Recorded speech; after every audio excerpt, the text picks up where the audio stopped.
अस्सलाम वालेकुम। आज हम स्टडी करने जा रहे हैं ओपिनियन बाय मलिहा लोधी। इस आर्टिकल का नेम है कोऑपरेशन और कन्फ्लिक्ट, ताउन या फिर लड़ाई।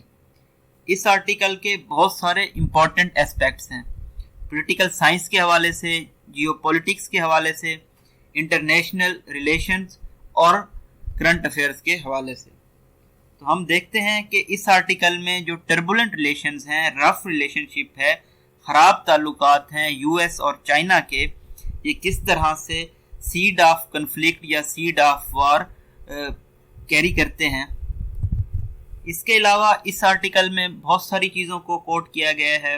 जर्मन चांसलर एंजेलिना मेर्केल को कोट किया गया है। इस तरह से बहुत सारे दूसरे इम्पॉर्टेंट नेम्स हैं, कोटेशंस हैं जो आपको बहुत ज़्यादा हेल्पफुल हो सकती हैं आपके आर्गूमेंट्स बिल्ड करने में। इसी तरह हम देख रहे हैं कि जो हमारा पहला होगा पैराग्राफ, उसमें 4 चीज़ें होंगी। मतलब कि जो बिडेन का व्यू है, यूएस इंटेलिजेंस रिपोर्ट है चाइना के बारे में, US secretary of state Antony Blinken ने क्या व्यू दिया है, इसके अलावा वेस्टर्न एनालिसिस भी देखेंगे। मतलब कि एक पैराग्राफ में 4 चीज़ों के ज़रिए अपने आर्गूमेंट्स को सपोर्ट किया गया है और इस तरह से इंट्रोडक्शन दिया गया है जो कि बहुत ज़्यादा चार्मिंग एंड अट्रैक्टिव है। उसके अलावा हम देख रहे होंगे साइनो यूएस रिलेशन को ब्लिंकन वर्सेस यांग जीची के पर्सपेक्टिव में, कि किस तरह से जो हार्श कमेंट्स थे, स्टेटमेंट्स थी, इन दोनों की जानिब से तबादला ख्याल हुआ, किस तरह से यूएस ने इम्पोज किया बहुत सारी स्टेटमेंट को और किस तरह से चाइना के डिप्लोमेट यांग ने इसका जवाब दिया। इसके अलावा हम कंपैरिजन करेंगे जो कि डिफरेंस है ट्रंप और बिडेन की अप्रोच का towards China. G7 countries, G7 mention हुआ है नीचे, तो मैंने यहाँ पे G7 कंट्रीज के नेम मेंशन कर दिए हैं ताकि आसानी रहे। इसके अलावा जो फियर है इकोनॉमिक एंड टेक्नोलॉजिकल राइवल का, तो ये किस तरह से अमेरिका के बिहेवियर पे असरअंदाज हो रहा है और इसके फ्यूचर में क्या कॉन्सिक्वेंसेस हो सकते हैं। लास्ट जो पॉइंट होगा हम डिस्कस करेंगे वो होगा democracy versus authoritarianism.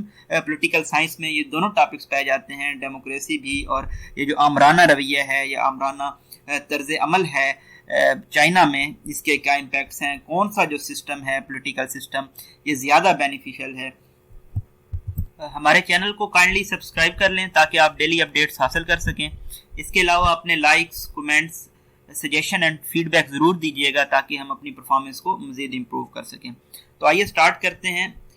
Henry Kissinger, ये हैं डिप्लोमेट हैं अमेरिका के, इन्होंने सर्व किया है अमेरिका को as a diplomat.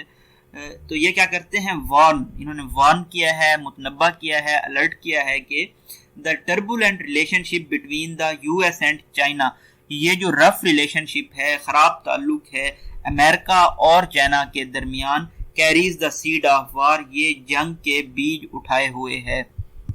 President Joe Biden America के प्रेसिडेंट हैं, वो डिस्क्राइब करते हैं कि ये जो टाइज हैं, ताल्लुकात हैं इन दो ममालिक के दरमियान, ये एक्सट्रीम कंपटीशन के हैं, इंतहाई मुकाबले के हैं, नॉट कन्फ्लिक्ट, ना के मुतनाज़ा के। The latest US intelligence report cast China as America's top national security threat. लेकिन जो सबसे लेटेस्ट यूएस इंटेलिजेंस रिपोर्ट आई है वो चाइना को डिस्क्राइब कर रही है कि ये अमेरिका के लिए एक बहुत बड़ा सिक्योरिटी खतरा है। US secretary of state Antony Blinken है, उनका कहना है कि there are 3 aspects of relationship with China. China के साथ ताल्लुक के 3 पहलू हैं। वो 3 पहलू क्या है? पहला पहलू है एडवर्सरियल, मतलब कन्फ्लिक्ट का पहलू है, मुतनाज़े का पहलू है। दूसरा है कंपटीशन का, मुकाबले का पहलू। और जो तीसरा पहलू है वो कॉपरेशन या ताउन का पहलू है। यहाँ पे आप देख सकते हैं डैश है। डैश पंक्चुएशन की एक ऐसी टाइप है जो फ्लो ऑफ सेंटेंस को ब्रेक कर देती है। Top Chinese officials caution Washington against engaging in a new cold war. China के आला ओहदेदारों ने वाशिंगटन को नई सर्द जंग में मुलव्वस होने के खिलाफ खबरदार किया है and stress that both countries have more to gain by cooperation, और इस अमर पे जोर दिया है कि ताउन से दोनों ममालिक बहुत ज्यादा फायदा हासिल कर सकते हैं। American officials shrug of the cold war analogy.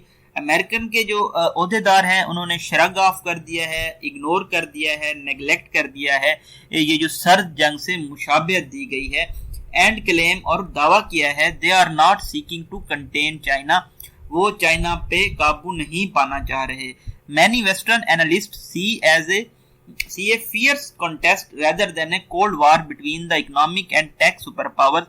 जो वेस्टर्न तजियाकार हैं, मगरबी तजियाकार हैं, वो देख रहे हैं कि इन जो ममालिक हैं, दो इकोनॉमिक मईशत के हवाले से और टेक्नोलॉजी के हवाले से सुपर पावर्स हैं, इनके दरमियान एक फियर्स इंटेंस किस्म का मुकाबला है, सर जंग नहीं है। How should these varying characteristics be viewed, यहाँ पे डिफरेंट क्वेश्चन पुट किए गए हैं आथर की जानिब से। तो आथर का कहना है कि ये जो मुख्तलिफ खुसूसियात हैं इनको कैसे देखा जाना चाहिए। What do they hold for the future of world's most consequential relationship, ये जो दुनिया का सबसे नतीजा खेज ताल्लुक है, ये इसके मुस्तकबिल के बारे में क्या होल्ड करते हैं। How are other countries responding to this standoff, इस मौकफ में दूसरे जो मालिक हैं वो किस तरह से रिस्पॉन्ड कर रहे हैं, उनका क्या रद्द-ए-अमल है। Will these global powers be able to achieve a reset, क्या ये जो आलमी ताकतें हैं ये एक रीसेट हासिल कर पाएंगी, और will their confrontation become a lasting feature of their international landscape, या फिर ये जो लड़ाई का उनका रवैया है ये इनका एक मुस्तकबिल पहलू बन जाएगा, फीचर बन जाएगा इंटरनेशनल लैंडस्केप में। The general expectation that Sino-US relation would be less fraught in the post-Trump era has not materialized।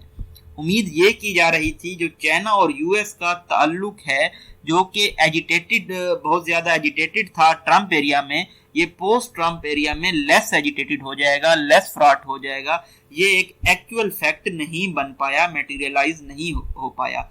In substance अगर देखा जाए may be less in tone, यहाँ पे डबल कॉमास हैं, पंक्चुएशन की एक ऐसी टाइप होते हैं डबल कॉमास जो फ्लो ऑफ सेंटेंस को ब्रेक नहीं करते। The Biden administrations approach marks A continuity with Trump's policy, Joe Biden की एडमिनिस्ट्रेशन है उन्होंने जो अप्रोच अपनाई है वो तसलसल के साथ है, उसने कंटिन्यू किया है ट्रम्प की पॉलिसी के साथ। Early indication of this came from the first diplomatic engagement between them in March, जो इसकी पहली निशानदेही थी वो फर्स्ट डिप्लोमेटिक एंगेजमेंट से जो कि मार्च में हेल्ड हुई थी, वो इसकी झलक थी एक। This is worth recalling for its insight into the stance of two countries, तो इस डिप्लोमेटिक एंगेजमेंट से दोनों ममालिक के जो इनसाइट्स हैं उनको रिकॉल किया जा सकता है। तो उसमें क्या हुआ था, harsh exchanges followed in the encourage meeting, encourage में जो मीटिंग हुई थी उसमें बहुत ज्यादा सख्त जुमलों का तबादला ख्याल किया गया। When Blinken raised the country's deep concerns over China's action in Taiwan, Hong Kong and Xinjiang, तो ब्लिंकन ने सवाल उठाए थे एक मुल्क की जो उनको गहरी तशवीश थी चाइना के एक्शन में जो कि वो ताइवान में कर रहा है, हांगकांग में या शिनजियांग में। इट्स साइबर अटैक्स, उनके जो साइबर हमले थे, और इकोनॉमिक कॉशियन, जो इकोनॉमिक ज़बरदस्ती थी अमेरिकन अलाइज की जानिब। तो ये तमाम तशवीशनाक बातें, गहरी तशवीश उठाई गई थी ब्लिंकन की जानिब से। टू ब्लिंकन रिमार्क्स, ब्लिंकन के रिमार्क का जवाब देते हुए चाइना के जो टॉप डिप्लोमेट थे उन्होंने रिस्पांस किया है ब्लंटली। ब्लंटली होता है डायरेक्ट और ट्रूथफुल मैनर में रिस्पांस किया है, ये कहते हुए कि US could no longer speak to China from a position of strength, US China से एक ताकतवर पोजीशन की हैसियत से नहीं एड्रेस कर सकता, बातचीत नहीं कर सकता, and that it could hardly lecture others given it's treatment of native American, और ये दूसरों को लेक्चर भी नहीं दे सकता जिस तरह के नेटिव जो अमेरिकन हैं उनके साथ ये ताल्लुक, उनके साथ ये सलूक करता है। And when it face a race problem at home, और जब ये अपने ही घर नस्ल परस्ती का इशू फेस कर रहा है, and वेनिंग public confidence in its democracy, और जो अवाम का एतमाद था डेमोक्रेसी के ऊपर, जमहूरियत के ऊपर, वो वैन कर रहा है, डिक्रीज हो रहा है, रिड्यूस हो रहा है या डिमिनिश हो रहा है। As for Blinken's claim that he was speaking for the international community, Blinken ने यह दावा किया कि वो आलमी कम्युनिटी की जानिब से बात कर रहे थे।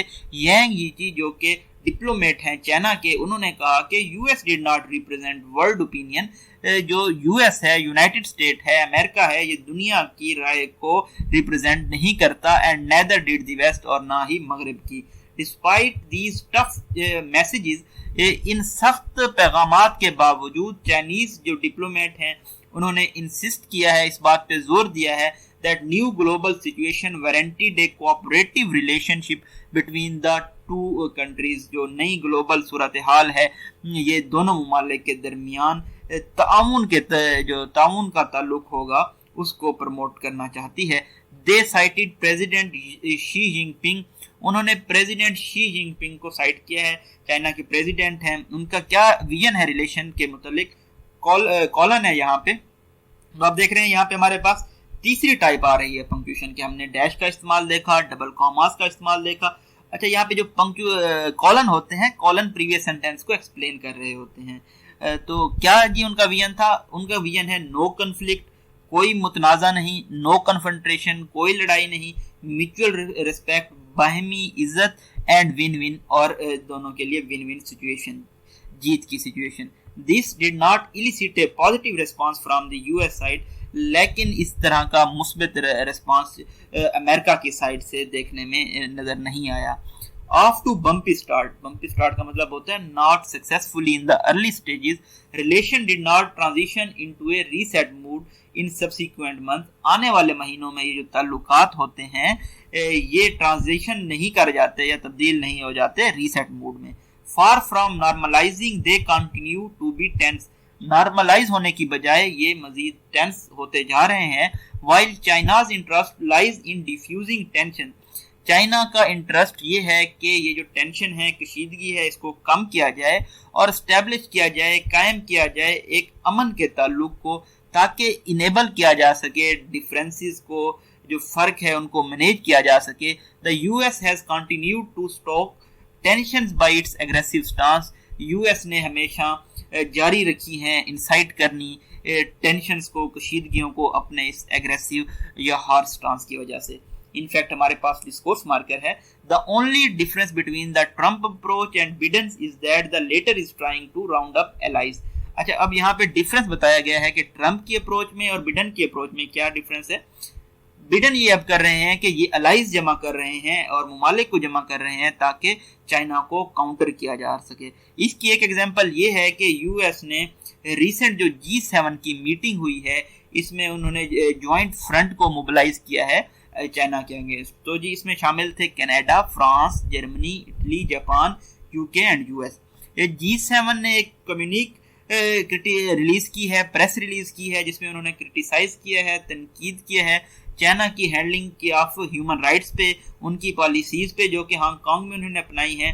उन्होंने सपोर्ट किया है ताइवान की पार्टिसिपेशन को वर्ल्ड हेल्थ ऑर्गेनाइजेशन में। इसकी जो दूसरी एग्जांपल है वो है सो कॉल्ड क्वाड। क्वाड में 4 कंट्रीज हैं, ऑस्ट्रेलिया है, इंडिया है, जापान है और यूएस है। तो ये लाइन अप हो रहे हैं चाइना को कन्फ्रंट करने के लिए। तो टोटल यहाँ पे बहुत सारे कंट्रीज हो जाएंगे, G7 के कंट्रीज और क्वाड के कंट्रीज मिला के, जो कि अकमुलेट कर रहा है, उनको अलाई बना रहा है यूएस अपना। ये जी स्ट्रेटेजी है बिडेन की। Why is Biden administration adopting this stance? Again question है कि बिडेन की जो एडमिनिस्ट्रेशन है वो इस तरह का स्टांस क्यों अपना रही है। इसके बहुत सारे रीजंस हैं।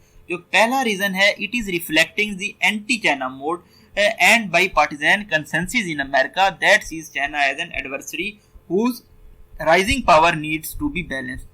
एंटी चाइना मोड है अमेरिका में, उसके अलावा इसको as a non partnership consensus है अमेरिका में, इत्तेफाक की राय है। वो चाइना को एक adversary as a rival enemy के तौर पे देखते हैं और इनकी जो राइजिंग पावर है इसको मुतवाजन किए जाने की ज़रूरत है। Trump demonetisation of China, demonetisation का मतलब होता है किसी को बदनाम कर देना। ट्रम्प ने चाइना को बदनाम किया है ये कहते हुए कि ये मैनिपुलेट करते हैं इकोनॉमिक पावर को और ये एंगेज रहे हैं अनफेयर या गैर मुनसिफाना ट्रेड प्रैक्टिसेस में। ये एक नेशनल हमने देखा नैरेटिव बन गया अमेरिका में और इसने कॉन्टेक्स्ट सेट किया है बिडेन की एडमिनिस्ट्रेशन की अप्रोच का। इसके अलावा जो रिपब्लिकन पार्टी है जिससे जो बिडेन सदर मुंतखब हुए हैं डोनाल्ड ट्रम्प थे डेमोक्रेटिक पार्टी से, 2 मेन पार्टीज हैं अमेरिका में, डेमोक्रेटिक पार्टी और रिपब्लिकन पार्टी। तो अगर आप पॉलिटिकल साइंस अगर आपने ऑप्ट किया है अपना ऑप्शनल सब्जेक्ट तो आपको वहाँ पे ये सारी चीज़ें मिलती हैं कि यूएस का जो आप कॉन्स्टिट्यूशन स्टडी करेंगे तो वहाँ पे आप इन पार्टीज़ के मुतालिक भी स्टडी कर रहे होते हैं। इस तरह यूके के बारे में, फ्रांस के बारे में, जर्मनी के बारे में भी आप स्टडी कर रहे होते हैं। तो ये जो रिपब्लिकन पार्टी है ये कांस्टेंट अटैक्स कर रही है बिडेन पे कि उनका जो रवैया है चाइना की जानिब वो बहुत नर्म है, इसने भी शेप किया है स्ट्रेटजी को, रिस्पांस को, बिहेवियर को बिडेन एडमिनिस्ट्रेशन के, जो कि बहुत ज्यादा क्या है, हॉकिश है, एग्रेसिव पोजीशन उन्होंने अपनाई है। अदरवाइज अगर हम देखें तो ये जो पोजीशन थी ये तब्दील हो सकती थी, but because American companies see China as an attractive economic opportunity. अच्छा, अब अगर हम अमेरिकन कंपनीज की बात करें तो वो चाइना को किस तरह से, किस नज़र से देखती हैं, वो उनको एक बहुत पुरकशिश मईशत की मौका नज़र आ रहा है, तो वो वहाँ से बहुत ज़्यादा लुक्रेटिव या प्रॉफिटेबल मुनाफा बख्श बिजनेस करते हैं और अपने बैंक्स को एक्सपेंड कर रहे हैं। तो यूएस जो ऑफिशियल्स हैं वो ऑब्लाइड हैं, कंपेल्ड हैं, पाबंद हैं इस बात को एक्नॉलेज करने के, तस्लीम करने के कि जो ताउन का रिलेशनशिप है इसको भी एक्नॉलेज किया जाना चाहिए। But in fusing this with an adversarial dimension, Washington seems to adopt a incoherent and schizophrenic approach. अगर इसको हम फ्यूज कर दें, इकट्ठा कर दें एडवर्सरियल डायमेंशन के साथ, दुश्मनी के डायमेंशन के साथ, तो ऐसा नज़र आता है कि वाशिंगटन जो है उनका रिस्पांस जो है वो बहुत ज़्यादा इनकोहेरेंट है, बेरब्त है, कंफ्यूज्ड है और स्किज़ोफ्रेनिक। स्किज़ोफ्रेनिया होता है एक मेंटल डिसऑर्डर होता है जिसमें हेलुसिनेशंस होती हैं और दूसरी डिफरेंट चीज़ें होती हैं जिसमें एक पर्सन वो डिफरेंट चीज़ें असेस नहीं कर पा रहा होता। That is contributing to turbulent relations with China. तो ये तमाम जो चीज़ें हैं ये मिल के चाइना के खिलाफ जो रफ रिलेशनशिप है उसमें कंट्रीब्यूट कर रही हैं, हिस्सा डाल रही हैं। US action to counter China are also classic response of an established super power. जो अमेरिका के एक्शंस हैं चाइना के खिलाफ, ये भी एक क्लासिक रिस्पांस है एक जो सुपर पावर है उसका, to the rise of new global power challenging its predominance. एक नई ग्लोबल पावर के खिलाफ जो इसकी सुप्रीमेसी को, प्रीडोमिनेंस को चैलेंज कर रही हो। This has been a common phenomena throughout history. तमाम अगर हम तारीख में देखें तो ये एक बहुत ही ज्यादा कॉमन फिनोमेना रहा है जबकि पावर डायनेमिक्स शिफ्ट होती थी। The fear of an economic and technological rival and it's growing reach has created insecurities. तो ये जो खौफ था मईशत का या टेक्नोलॉजी के दुश्मन का, तो ग्लोबल जो रीच थी उसने बहुत ज़्यादा क्या क्रिएट कर दी हैं, इनसिक्योरिटीज़ क्रिएट कर दी हैं, गैर तहफ़्फ़ुज़ का एहसास उन्होंने डेवलप कर दिया है, जैसा कि हमें रिफ्लेक्शन इसका नज़र आ रहा है आज का जो यूएस का बिहेवियर है इसमें। Yet there are limits to how far Washington can escalate. लेकिन इसकी भी हदूद हैं कि वाशिंगटन कहाँ तक इस कशीदगी को बढ़ा सकता है, एस्केलेट कर सकता है, इनहेंस कर सकता है, ऑगमेंट कर सकता है, एम्पलीफाई कर सकता है।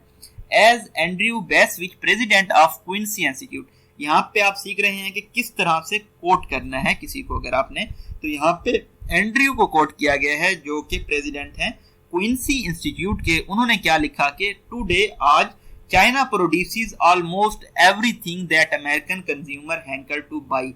चाइना वो हर चीज प्रोड्यूस कर रहा है, पैदा कर रहा है जो कि अमेरिकन कंज्यूमर क्रेव करते हैं खरीदने के लिए, जिनको अमेरिकन कंज्यूमर डिजायर करते हैं खरीदने के लिए। Which we do using money agreeably loan by Chinese banks. और ये हम कैसे खरीदते हैं, लोन लेके चाइनीज बैंक से। इन वाशिंगटन में क्या है, denouncing Beijing's authoritarianism may make for good applause line.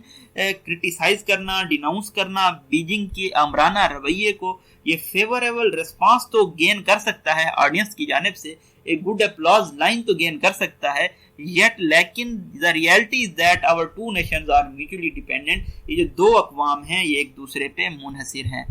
Limits are also imposed by unenthusiastic response from countries.